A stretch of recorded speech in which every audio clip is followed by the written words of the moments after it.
नमस्कार, ॲग्रोनमध्ये आपलं स्वागत. आजच्या मार्केट कट्टामध्ये आपण आपल्या ज्या काही महत्त्वाच्या 2 कमोडिटीज आहेत, कापूस आणि सोयाबीन आणि त्यासोबतच मका. कारण मागच्या काही 2-3 आठवड्यांपासून या 3 महत्त्वाच्या शेतीमाल बाजारामध्ये मोठे चढ-उतार सुरू आहेत. कापूस आणि सोयाबीनचे भाव दबावात आहेत. हंगामातील नीचांकी भाव म्हणजे गेल्या वर्षभराचा नीचांकी भाव म्हणता येईल एवढा आपल्या कापसाला आणि सोयाबीनला मिळतोय. तर मग नेमकं कापूस आणि सोयाबीनच्या भावात एवढ्या मोठ्या प्रमाणात एक दबाव कशामुळे आला? तसंच मक्याच्या बाजारामध्ये काय चालू आहे? या सगळ्या प्रश्नांची आज आपण उत्तर जाणून घेणार आहोत आणि आज आपल्या प्रश्नांची उत्तरं देण्यासाठी आपल्यासोबत आहेत केडे ॲडवायझरचे संचालक अजय केडिया सर. सर आपका स्वागत है एग्रोन में. नमस्ते सर। सर जी अभी हम लोगों ने पिछले 2 हफ्ते में देखा कि सोयाबीन में बड़ी ऐसा मतलब मंदी बोल सकते हैं या फिर प्रेशर बोल सकते हैं मार्केट पे आते हुए हम लोगों ने देखा है. तो इसका मेन रीजन क्या है? नमस्कार। अगर सबसे पहले अगर हम सोयाबीन की अगर बात करें तो वैसे तो देखा जाए नवंबर मंथ का जो डेटा आया है सोपा का, वहाँ पे इंडिया का जो एक्सपोर्ट है वो 13% नवंबर मंथ में बढ़ा है। तो उम्मीद तो थी कि जैसे हमने पहले भी कहा था कि सोयाबीन में ज्यादा बड़ी मंदी नहीं और हमने एक अच्छी खासी तेजी भी देखी थी। हमने इससे पहले अक्टूबर में जब मिले थे तो हमने बोला सोपा के जो फिगर्स आ रहे हैं उसके चलते आगे धीरे धीरे पॉजिटिव ही बनेगा मार्केट, और रिसेंटली हमने नवंबर मंथ में एक अच्छी खासी तेजी भी मार्केट में बनते हुए देखी थी। पर टाइमिंग अब हम देख रहे हैं कि हायर साइड से प्राइजेस कहीं ना कहीं थोड़ा सा ऑफलेट होता हुआ दिखाई दे रहा है, क्योंकि अभी तक जो ट्रेड बॉडी ने बताया करीबन 1.5 लाख टन के आसपास का पूरा साइज ऑफ बताया, और साथ में डिमांड एज ऑफ नाउ थी। तो टाइमिंग मुझे लगता है कि स्लोली एंड स्टडीली जो अभी 2 महीने में तेजी आई है एक्सपोर्ट को देखते हुए या डोमेस्टिक मार्केट की डिमांड को देखते हुए, अब थोड़ा थोड़ा कंसर्न है, बिकॉज अगले साल इलेक्शन का पीरियड है, जिसके चलते गवर्नमेंट भी मेक श्योर कर रही है कि जो तेजी है भाव में वो ज्यादा बने नहीं, जिसके चलते मुझे लगता है कि मार्केट अब थोड़ा ठहरना चाहिए। नवंबर दिसंबर में थोड़ी गिरावट बन सकती है। ओके। अभी सर आने वाले दिनों में हम लोग क्या देख सकते हैं? अभी अगर फार्मर्स के भी आपसे देखें तो फार्मर का जो सेल है सोयाबीन का, तो वो मोस्टली हम लोग जनवरी तक देखते हैं। जनवरी के बाद में मार्केट में जो अराइवल है वो धीरे-धीरे कम होती जाती है। ऑब्वियसली पिछले साल हम लोगों ने थोड़ा-सा उल्टा ट्रेंड देखा था, फार्मर्स ने होल्ड करके रखा था। तो आने वाले दिनों में फार्मर्स सोयाबीन मार्केट में क्या एक्सपेक्ट कर सकते हैं? देखिए, सबसे पहले तो अगर हम अगस्त से लेके अक्टूबर तक की बात करें तो हमने देखा था प्राइजेस 5200 के आसपास था, फिर बाद में अक्टूबर 15 के आसपास हमने एक अच्छी खासी गिरावट देखी जो 4500-4600 तक का भी लेवल दिखा दिया था। बट उम्मीद यही थी कि मार्केट लोअर लेवल पे टिकेगा नहीं, डिमांड ये सब इम्प्रूव करता हुआ दिखाई देगा, और हमने 5450 तक का लेवल भी देखा है। तो मुझे लगता है एज ऑफ नाउ कोई बड़ी स्टोरी सामने दिखाई नहीं दे रही है, जिसके चलते प्राइजेस में एक दबाव वापस बनता हुआ दिखाई दे रहा है, जो 47 से 4800 के बीच में एक बार भाव को ले जा सकता है। तो टाइमिंग इतनी बड़ी एक्स्ट्राऑर्डिनरी फॉल तो नहीं है, बट हाँ, जो अभी 5400 का भाव देखा था उसके बाद मार्केट में थोड़ी गिरावट है। तो मुझे लगता है 48-4850 तक का एक फ्रेंकली एक मुझे एक सपोर्ट लग रहा है, जहां तक सोयाबीन में भाव आना चाहिए। जिस ढंग से पाम ऑयल में गिरावट आया है, सन ऑयल में, सभी में गिरावट है, उसी का असर हमने सोयाबीन में भी देख पा रहे हैं। तो 48-4850 तक का लेवल मुझे लगता है जनवरी मिड तक दिखेगा।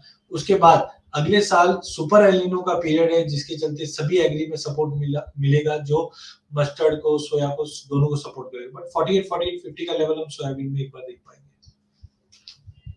जी सर। सर अभी हमारे दूसरे जो मतलब हम लोग महाराष्ट्र का सोचे तो कॉटन है।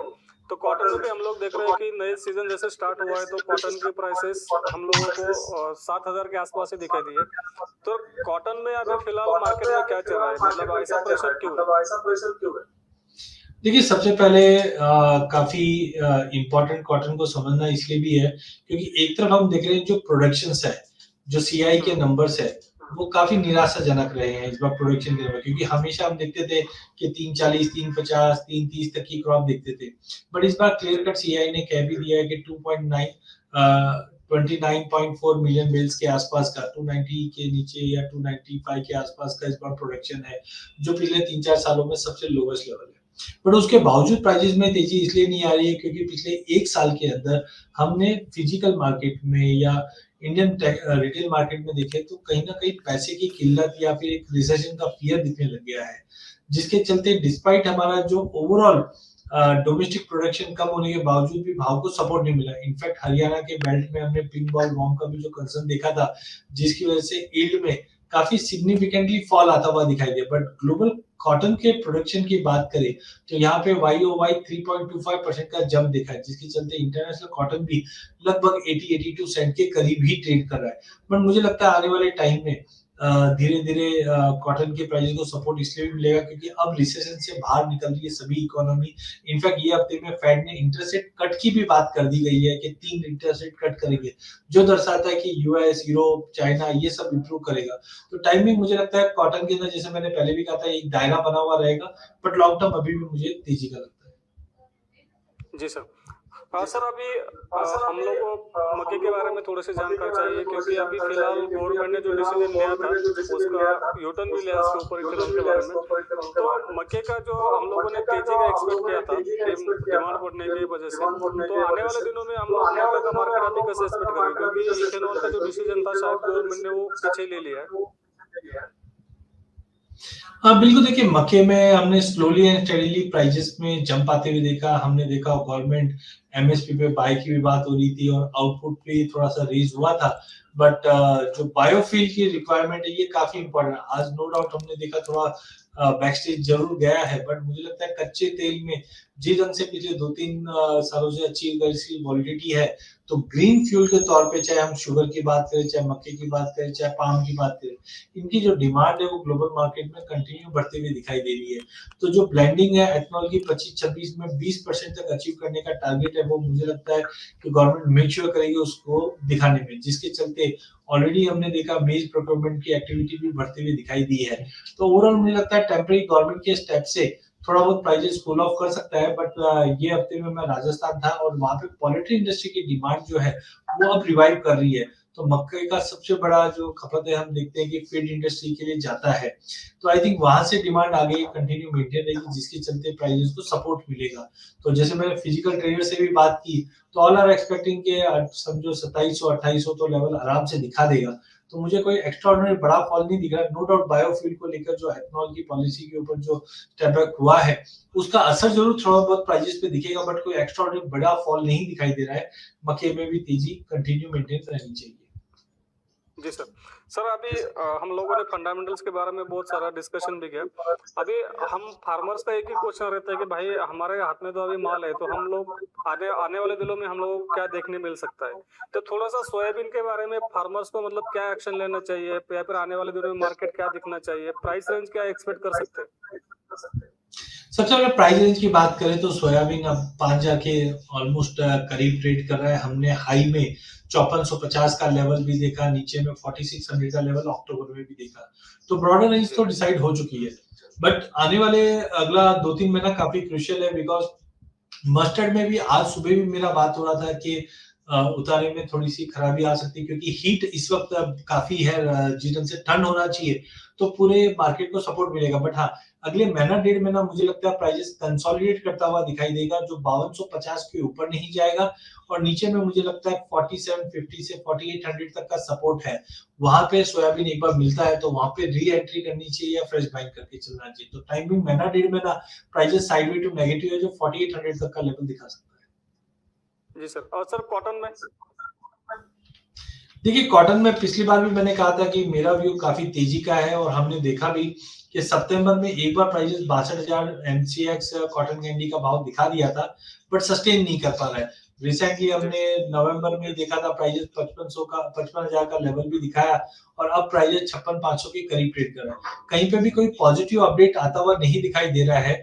आइस कॉटन में भी अगर हम बात करें तो प्राइजेस 75 से 85 सेंट के बीच में ही मूव करता हुआ दिखाई दे रहा है।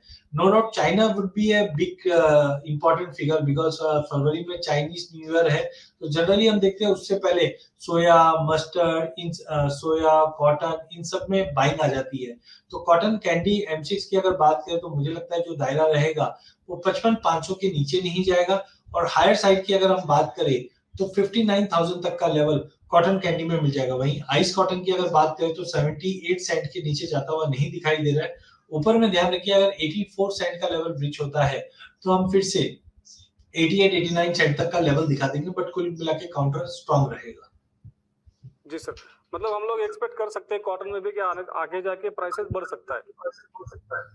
बिल्कुल बिल्कुल सर। जी सर। और सर मकई के बारे में क्या कहेंगे।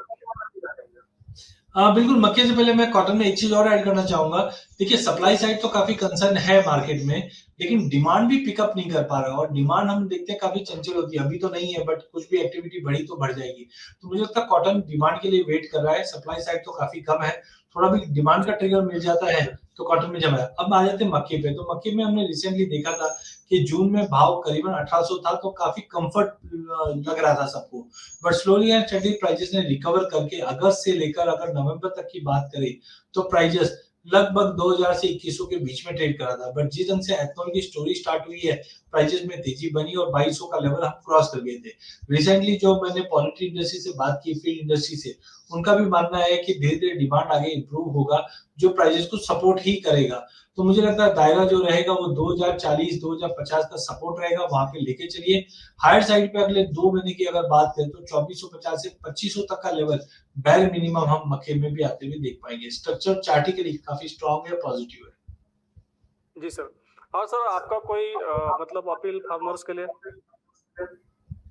देखिए, सबसे पहले मुझे लगता है कि 2020 से ही हमने देखा कि वॉलेटिलिटी एग्री कमोडिटी में बहुत ज्यादा है, और मुझे लगता है 2024 के अंदर ये वॉलेटिलिटी और बढ़ती हुई दिखाई देगी। तो सबसे पहले एफपीओ के जरिए आप एक्सचेंज के ऊपर हेज करने के चलिए। भी बहुत बार होता है हम सोई करने जाते हैं, भाव अच्छा दिखता है, लेकिन जब माल आने लगता है तो भाव गिर जाता है। तो वहां पे आप एक इसको यूज कर सकते हैं। सेकेंडली, अगले साल प्लीज आपके जो ग्राउंड सॉइल एजेंसी उनसे जरूर कनेक्ट कीजिए और क्रॉप को संभल के सोइंग कीजिए। बिकॉज अगले साल जो आईएमडी का और अमेरिकन वेदर एजेंसीज का मानना है कि सुपर एलिनो की वजह से मार्च अप्रैल के अंदर भी हम गर्मी बढ़ते हुए देखेंगे, और इसका मानसून पे भी फर्क पड़ेगा, और उसकी वजह से आप अगले साल थोड़ा सा एग्री मार्केट टाइट रहेगा। तो भाव तो अच्छे मिलने वाले हैं। हाँ, इलेक्शन के चलते गवर्नमेंट मेक श्योर करेगी भाव एक रेंज में ही रहे। बट कुल मिला के फार्मर्स के लिए इंपॉर्टेंट है कि बारिश पे ध्यान रखिए। अगले साल भी सभी एग्री के भाव में मुझे तेजी दिख रही है। तो संभल के पोजीशन ऐसा नहीं है कि डेस्परेट में आप निकालने की कोशिश करें, आराम से निकालिए, भाव अच्छे मिलेंगे। जी सर। आता अजय सरांनी आपल्याला आपलं कापूस, सोयाबीन आणि मका हे जी आपली 3 महत्त्वाची पिकं आहेत, त्यातल्या त्यात कापूस आणि सोयाबीन आपल्या शेतकऱ्यांना हीच प्रतीक्षा होती की पुढच्या 1-1.5 महिन्यामध्ये काय घडेल. सरांनी शेतकऱ्यांसाठी एक महत्त्वाची एक माहिती इथे दिलेली आहे की सोयाबीनची प्राइस रेंज काय राहू शकते, कापसाची काय राहू शकते. सरांनी आज आपल्याला वेळ दिला आणि आपल्या सगळ्या प्रश्नांची उत्तरं आपल्याला दिली, त्याबद्दल सरांचे आभार व्यक्त करतो. Thank you sir.